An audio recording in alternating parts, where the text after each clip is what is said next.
Olá pessoal, neste vídeo eu queria falar sobre uma técnica que chama Icon Fonts, que é uma técnica que pode funcionar como uma substituta dessa técnica aqui, de trabalhar com ícones, com background CSS, que eu detalhei em um outro post aqui do meu site. Essa técnica de Icon Fonts consiste em a gente pegar uma fonte, colocar símbolos que a gente queira usar nela, por exemplo, o símbolo, a logo do Twitter, logo do Facebook, para usar para link para uma rede social. A gente usa essa fonte para inserir esse símbolo na página, né? E qual que é a vantagem de usar Icon Fonts sobre essa técnica com background, né? Então eu vou mostrar aqui o exemplo do meu site. Se você vê esse ícone aqui de comentários, mesmo se eu diminuo ou aumento o tamanho da fonte, você vê que o ícone não perde a qualidade. Então, para um layout responsivo na tela, ele é extremamente útil. Usar aquela técnica de background com CSS que eu mostrei no outro post, se você vai trabalhar muito com mudança de tamanho de fonte, ou que nem aqui, você pode ver que o ícone está mudando a cor junto com o texto, aí essa técnica de Icon Fonts seria mais desejável. Então, vendo aqui essa técnica com background, se você começa a aumentar muito o tamanho do texto, você vê que a imagem ela não consegue acompanhar, né? O navegador vai expandir essa imagem vai estourar, né? Ela vai perder qualidade. Um outro desafio que a gente tem são os dispositivos com a maior densidade de pixels na tela. Então eu vou simular aqui o tamanho de uma tela de um iPhone, né? Você vê que a resolução aqui seria 320 por 480 pixels. Essa é a resolução normal de um iPhone, né? Até o iPhone 4S, né? O iPhone 5 já muda um pouquinho. Mas a diferença aqui, por exemplo, de um iPhone mais antigo para o 4S, é que o 4S ele vai ter o dobro de pixels nessa mesma área. Então, em vez de ele ser 320 por 480, a resolução dele vai ser 640 por 960, dentro desse mesmo tamanho de tela, né? Por isso que eles até colocam como um ponto de destaque do iPhone que a visualização da tela é muito melhor, você tem um detalhe muito mais... você tem uma tela muito mais bonita, uma imagem muito mais bonita, né?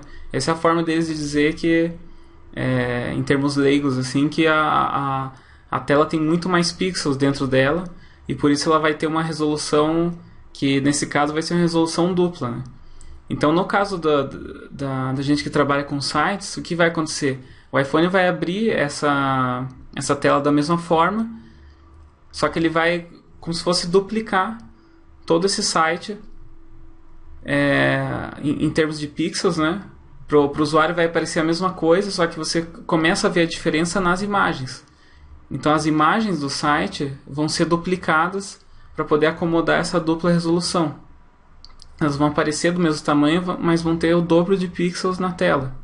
Então isso vai fazer com que as imagens que você tenha no site percam qualidade, né? E hoje já tem alguns estudos, algumas formas de resolver isso. Só que usando o Icon Fonts, como é uma fonte, a fonte ela é adaptável, né? Ela consegue aumentar junto com a tela, né? Como se fosse texto mesmo, né? Então ela vai aumentar ou diminuir sem perder qualidade. A gente tem uma vantagem muito grande aí. Então, como que funciona essa técnica? Primeiro a gente precisa gerar uma fonte que tenha esses símbolos que a gente queira, né? Então os dois sites principais aqui para geração dessa fonte é o iCommun, que ele tem aqui esse link app, que tem um aplicativo que gera essa fonte. E tem esse outro site que é um pouco mais simples, que chama Fontelo. Ele tem um pouco menos de variedade e tudo mais, mas eu acho ele um pouquinho mais simples de usar, que você já chega e já gera a tua fonte aqui. Então você dá uma olhada no catálogo de fontes. Eu vou nesse caso selecionar aqui o símbolo do Twitter e do Facebook. Você coloca um nome para a fonte, por exemplo, fonte teste aqui que eu coloquei, e download web fonte. Com isso vai vir um arquivo um arquivo zip, você salva esse arquivo. E depois que você salvar, extrair esse arquivo e tudo mais, você vai ter uma pasta semelhante a essa, com alguns arquivos aqui dentro, uma demonstração, os arquivos de fontes, arquivos CSS. Então eu já tenho esses arquivos aqui. A primeira coisa que a gente pode perceber aqui é abrir esse arquivo de demonstração, né, o demo.html. Nesse arquivo você já vê que ele demonstra aqui como que estão os ícones que você escolheu ali no site. E também esse checkbox aqui de mostrar códigos, você consegue ver esse código que a gente vai precisar na sequência para colocar ali no CSS da página para que esse ícone possa aparecer. Em seguida, eu vou vir aqui na pasta que foi extraída, né? Vou pegar essa pasta fonte e vou copiar aqui para o meu projeto, né? Que essa pasta da fonte a gente vai precisar importar essa fonte para a página.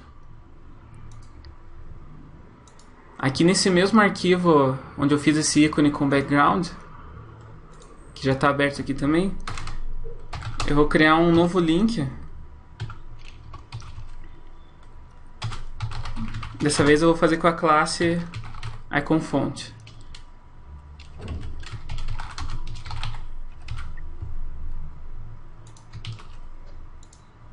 Com isso eu vou ter aqui o meu link iconFont.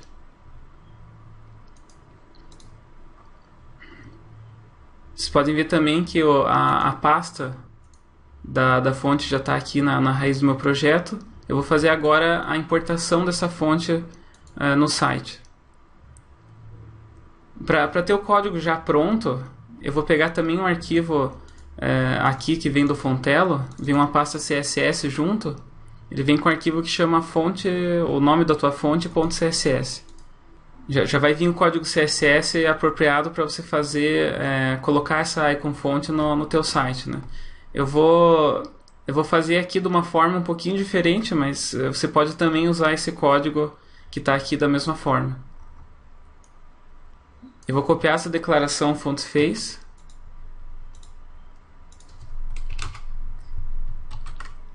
e colocar aqui no meu site. Eu só preciso então apagar esses caminhos aqui para que fique certo. E assim eu já vou ter a fonte importada aqui no meu site, né, com o nome de fonte teste, né. Esse nome você pode mudar para identificar no CSS como for melhor para você. Aqui na classe iconFont, por enquanto, eu só vou tirar o sublinhado, só para que fique igual ao outro aqui nesse caso. Agora, para eu dizer que isso daqui é um ícone que eu quero usar, o ícone do Twitter, eu vou usar o mesmo método que eu estava usando ali para o ícone com background e vou colocar uma classe Twitter aqui.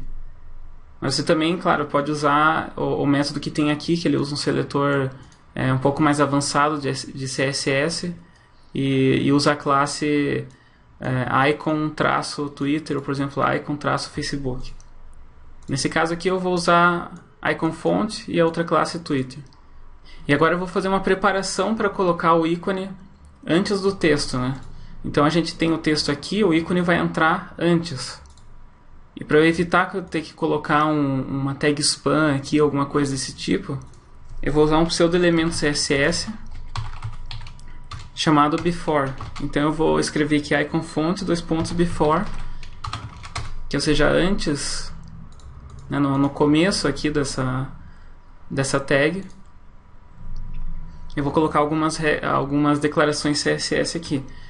Então a primeira propriedade que eu vou colocar é speak none, para que um leitor de tela não tenha que ficar lendo aquele símbolo que eu vou colocar.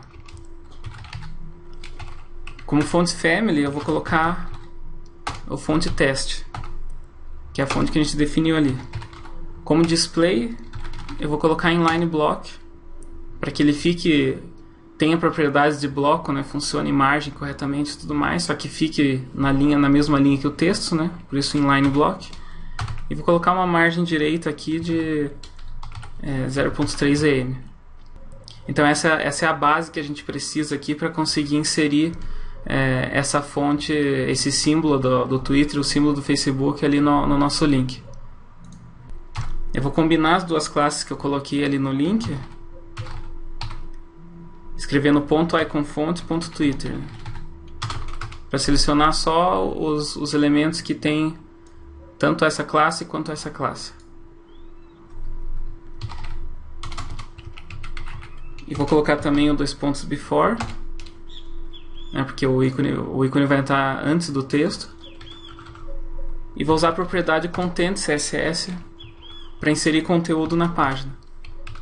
Aí que vai entrar aquele código que a gente precisa saber aqui. Então, vendo na demonstração, eu vejo que o código aqui do ícone do Twitter é 0x-f309.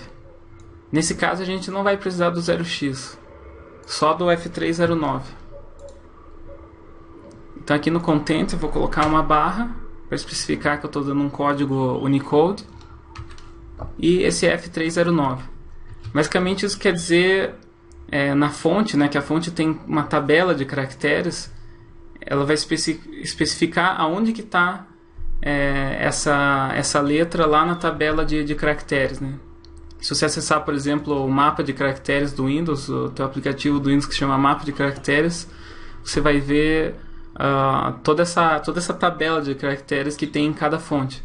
Então esse /F309 vai especificar a localização do ícone lá.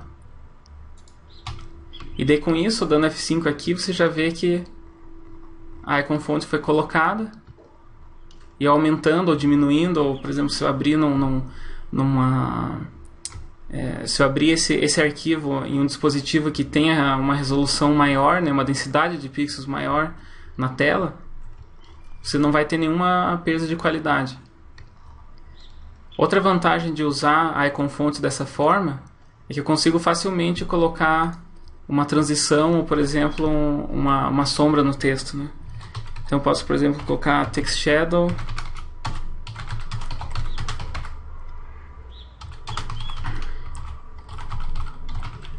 aqui, uma text shadow de 2, 2 e 2, né, o desfoque de 2 e a localização aqui um pouquinho deslocada do texto, e o preto com 20% de opacidade. Então você vê aqui que a sombra já entra no texto aqui, uma sombra bem suave, né? E eu posso também brincar com as transições, né? Posso, por exemplo, colocar iconfont dos pontos hover e colocar uma outra cor, um laranja aqui, por exemplo, que o ícone ele também vai mudar de cor. E até posso colocar uma transição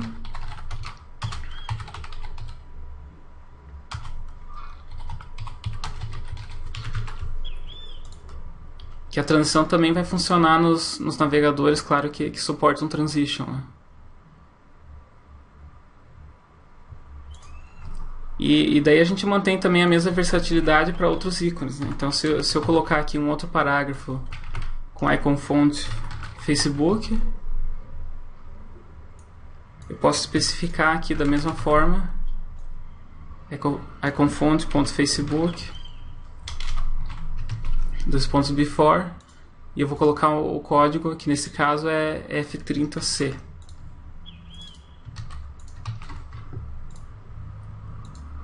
Então aqui eu tenho o ícone do Facebook e o ícone do Twitter, e sem perder a qualidade com o aumento da tela ou com uma densidade de pixels maior.